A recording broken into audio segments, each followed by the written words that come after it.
ስለ ሰው ልጅ አመጣጥና ስለ ዓለም ሳይንቲስቶች እስካሁን ብዙ ብለዋል። ይሄ ግን ከሁሉም ይለያል።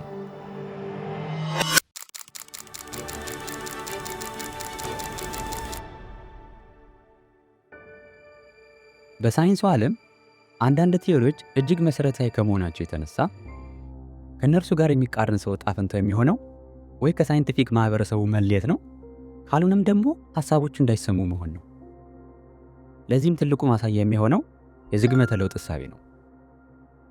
እንደ ቴዎዶስ ዶባንስኪ ያሉት የዘርፉ ተመራማሪዎች እንደሚናገሩት ከሆነ ያለ ዝግመተ ለውጥ እሳቤ ባዮሎጂ ወይም ደግሞ የሥነ ተፈጥሮ ትምህርትና ምርምር ትርጉም አልባና ጨለማ እንደሆነ ነው። ምንም እንኳን ይህ ሐሳብ ከተነሳበት ከ19ኛው መቶ ክፍለ ዘመን ጀምሮ ብዙ የተቃውሞ ሐሳቦች የተነሱ ቢሆንም ከ1956 እስከ ቅርብ ጊዜ ድረስ ሳይንስ ሁል ጊዜም ወደ ተሻለው በመረጃ ላይ ወደ ተደገፈው ማብራሪያ የሚለው መፈክሯን ችላ ብላ ጆሮ የነሳቻቸው እጅግ በጣም ብዙ በመረጃና በሎጂክ ላይ የተደገፉ ሐሳቦች አሉ። ታዲያ በዛሬው ቆይታችን እነዚህን ሐሳቦች እያነሳን እየተወያየን እየተመካከርን ቻርልስ ዳርዊን ማን እንደሆነ፣ ምርምሩን የት፣ እንዴት፣ ለምን እንደጀመረ እየተማማርን ብዙ ነገሮችን የምንቀስምበት ቆይታ ይኖረናል። እንደ አንድ ክርስቲያን፣ እንደ አንድ ኢትዮጵያዊ በቻርልስ ዳርዊን የዝግመተ ለውጥ እሳቤ የማንስማማ ሙሉ ለሙሉ ሐሳቡን የማንቀበል ቢሆንም ከሱ ምርምርና ሕይወት የምንማራቸው ነገሮች ግን አይጠፉም ብዬ አምናለሁ። ሊቁ ቅዱስ ዮሐንስ አፈወርቅ የአንድን ሰው ትምህርት፣ መጽሐፍ እንዲሁም ሐሳብ ከማንበብህ፣ ከመስማትህ፣ ከማስተናገድ በፊት ያ ሰው ማን እንደሆነ እወቅ ብሎ በተግሳጹ እንደመከረን ቻርልስ ዳርዊን ማን እንደሆነ በአጭሩ ለማየት እንሞክር። በ1809 በእንግሊዝ የተወለደው ቻርልስ ዳርዊን ለቤተሰቡ አምስተኛ ልጅ ሲሆን ሐኪም የነበሩት አባቱ እርሱም ልክ እንደሳቸው ሐኪም እንዲሆንላቸው ይፈልጉ ነበር። እርሱ ግን ከትምህርት ቤት ይልቅ በዙሪያ ያለው ዓለም የበለጠ ይስበው ነበር። ተፈጥሮን ማየት፣ መመርመር፣ ጥያቄን በመጠየቅ መማር ላይ ነበር ትኩረቱ። ነገር ግን በትምህርቱ አመርቂ ውጤት ሊያመጣ ያልቻለው ባለማወቁ ሳይሆን ሌሎች ነገሮችን መስራት ስለሚያስደስተው ነበር። ባገኘው ሰዓት ሁሉ በቤቱ ጓሮ ባዘጋጃት አንዲት ሙከራ ክፍል የተለያዩ ኬሚካል ኤክስፐሪመንቶችን ያደርጋል። ትምህርት እየፎረፈ የባህር ዳር እንስሳቶችን እየሰበሰበ ያጠናል። ከአንድ ባሪያ እንስሳት መግፈፍ ይማራል። የተለያዩ እንስሳቶችንም እየሰበሰበ በየዘርና በየመደባቸው ይመድባቸው ነበር። በኮምፓስ እየታገዘም ሰው ደርሶባቸው የማያውቁ ብዙ ቦታዎችን እየሄደ የተለያዩ መረጃዎችን ይሰበስባል፣ ያዋቅራል። አያይዘን እስኪ ስለ ትምህርት ስርዓታችን አንዳንድ ነገር እናንሳ። ሁሉም ሰው ልዩ ነው። ሁላችንም የተለያዩ ነገሮች ያስደስቱናል፣ የተለያዩ ነገሮችም ያሳዝኑናል። አንዱን የሚያስከፋው ሌላውን ሊያሳዝነው ይችላል። ልክ እንደዚህ ሁሉ ትምህርት ቤትም ለሁሉም የሚሆን ቦታ አይደለም። ሀገርም በሚያክል ትልቅ ማህበረሰብ ውስጥ ትምህርትን አሁን በምንሰጥበት መንገድ በግዴታ መስጠት ጥቅም እንዳለ ሁሉ ጉዳቱም ከፍተኛ ነው። ለዚህም ይመስለኛል በትምህርታቸው የደከሙ መጥፎ ውጤት የሚያስመዘግቡ ተማሪዎችን ምንም መስራት እንደማይችሉ፣ ምንም ፊቸር እንደሌላቸው አድርገን የምንወስደው። ምናልባት እነዚህ ልጆች ለተለየ የመማር ዘዴ የተሰሩ ቢሆንስ? ምናልባት እነዚህ ልጆች አጥረን ካስቀመጥናቸው ክፍል ወጥተው ስለ ትልቂቷ ዓለም ቢሆንስ ሐሳባቸው? ለዚህ ትልቁ ማሳያ ራሱ ቻርልስ ዳርዊን፣ አልበርት አንስታይን፣ ዊንስተን ቸርችልን የመሳሰሉ ሳይንቲስቶችና መሪዎችን ማንሳት እንችላለን። ስለዚህ የበረኪና ዋጋ መወደድ ያሳሰበ 12 የወደቁ ጓዴ መክሊትን ፈለክ አድርግ። ምናልባት የተማርንበት መንገድ ይሆናልና ወደ ውስጣችን እንመልከት። ንግባ በቀዳሚ ነገር ወደ ቀድሞ ነገራችን እንመለስና የኢቮሉሽን ተመራማሪዎች አሁን ሕይወት አንዴ ከተጀመረ በኋላ በዝግመተ ለውጥ አማካኝነት አሁን የምናየውን ብዝሃ ሕይወት ልናይ እንደቻለን ያምናሉ፣ ይሰብካሉ። ይህም እንዲሁን የሚያደርጉት ምክንያቶችን ሲያብራሩ ሂደታዊ ራንደም ሚውቴሽን ወይም ዘፈቀዳዊ መለወጥ እንዲሁም የተፈጥሮ ምርጦሽ ናቹራል ሴሌክሽን ናቸው ብለው ያስተምራሉ። ነገር ግን ይህ ሕሳቤ በሌይ ሃይ ዩኒቨርሲቲ የባዮኬሚስት ፕሮፌሰር የሆኑት ማይክል ቢሄ በሰፊው ሲቃወሙት እንመለከታለን። እንደ ቢሄ ሐሳብ ከሆነ አንድን ሥራ ለመስራት አንዲት ለውጥ ወይም ሚውቴሽን ብቻ ከሆነች የምታስፈልገው የዳርዊን እሳቤ ትክክል በሆነ ነበር። ነገር ግን ሰውም ይሁን የቤት እንስሳትም ይሁኑ የዱር እንስሳት እንዲሁም በአጠቃላይ ሕይወት ያላቸው ፍጥረታት ውስጥ የሚገኙት የተለያዩ የተፈጥሮ ስርዓቶች እጅግ በጣም ብዙ ከሆኑ ሕዋሳትና ህብረ ሕዋሳት አንድ ላይ በመሰናሰል የሚያመጡት ውጤት ወይም ደግሞ ስርዓት ነው።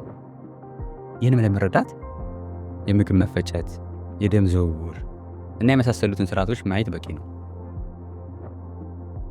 ታዲያ ይህን ውስብስብ የሆነ መሰናስል ለማምጣት ከአንድ በላይ የሆኑ ለውጦች ወይም ሚውቴሽን ከሆነ የሚያስፈልጉት እነዚህ ለውጦች ዘፈቀዳዊ በሆነ መልኩ በአንድ ጊዜ ሁሉም ሊሆኑ የመቻላቸው ድል በጣም አናሳ ነው።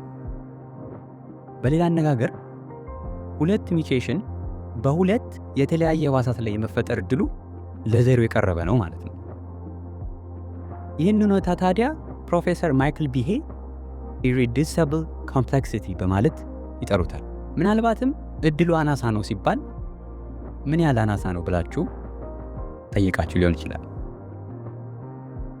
የቢሄን ሐሳብ ሪክ ዱሬት እና ዲና ሽሚድት የተሰኙ ሁለት የኮርኔል ሳይንቲስቶች ባደረጉት የጋራ ምርምርና ስሌት ይህን መሰል ተፈጥሯዊ ውጤት ለማምጣት ቢያንስ 100 ሚሊዮን ዓመት ሊፈጅ እንደሚችል በህብረት ባወጡት ጥናት ላይ አትተዋል። አክለውም እንደ ዝግመተ ለውጥ እሳቤ ከሆነ ሰዎች ከአንሴስተሮቻቸው ወይም ከቀደምቶቻቸው ከ6 ሚሊዮን ዓመት በፊት መጡ ከተባለ ከላይ ያነሳ ነው በተመሳሳይ ጊዜ ሊፈጠር የሚችለው ለውጥ ወይ አልተደረገም ወይ ደግሞ አልሆነም ማለት ነው። ከዚህ የምንረዳው ታዲያ የዝግመተ ለውጥ እሳቤ እርስ በርሱ ከሚጣሉ ሐሳቦች የተዋቀረ መሆኑን ነው። የሰው ልጅ ከ6 ሚሊዮን ዓመት በፊት ተገኘ ይላል። መልሶ ደግሞ እንዴት እንደተገኘ ሊያብራራ ወይም ሊያስረዳ ሲሞክር ከተጠቀሰው ዘመን እጅጉን የሚርቅ በ100 ሚሊዮን ዓመት የሚቆጠር ሂደት እንዳስገኘው ወይም ደግሞ እንዳመጣው ያትታል። ሁለተኛው የመላምት ተግዳሮት የተሰራበት ለመሆን ፍጹም እድል የሌለው ኬሚስትሪ ነው። የዝግመተ ለውጥ ቲዮሪ ቅድመ ሕይወት ምንም ነገር ያልነበረው አንድ ኩሬ ውስጥ የሚገኙ ምንም ሕይወት የሌላቸው ነገሮች ራሳቸውን አዋቅረው የመጀመሪያውን የፕሮቲን ንጥረ ነገር እንደሰሩ ነው። ነገር ግን አሁን ባለን የሞለኪውላር ባዮሎጂ እውቀት ማንኛውም ፕሮቲን በሚመሰረትበት ጊዜ ውሃን እንደ ተረፈ ምርት ይለቃል። ይህ ታዲያ የሚያሳየው እንደ ፕሪሞርዲያል ሱፕ ያለ ቦታ ይህን የመሰለ ሪያክሽን ለማካሄድ የማይሆን ከመሆኑ የተነሳ ማንኛውም ሪያክሽን እዛው በተጀመረበት ቦታ ቀርቷል ማለት ነው። ስለዚህም የኬሚካል ኢቮሉሽን ትውልድም ሞትም በዚሁ ሕይወት አልባ በሆነ ኩሬ ውስጥ ነው ማለት ነው። ከዚህ በተጨማሪም የዝግመተ ለውጥ ሐሳብ አራማጆች የሆኑ ሰዎች እንደሚናገሩት ከሆነ የመጀመሪያዎቹ ሞለኪውሎች አርኤንኤ ሲሆኑ እነዚህም ተሰባስበው የመጀመሪያውን ፕሮቲን እንደሰሩ ያምናሉ፣ ያስተምራሉ። ነገር ግን አርኤንኤ በራሱ በሚመሰረትበት መንገድ በጣም ጥንቃቄ የሚሻና ብዙ ኮንትሮል ኤሌመንት የሚፈልግ ነው። ከዚህ በተጨማሪም እጅግ በጣም ከፍተኛ ኃይል ወይም ድራይቪንግ ፎርስ የሚፈልግ ሂደት ነው።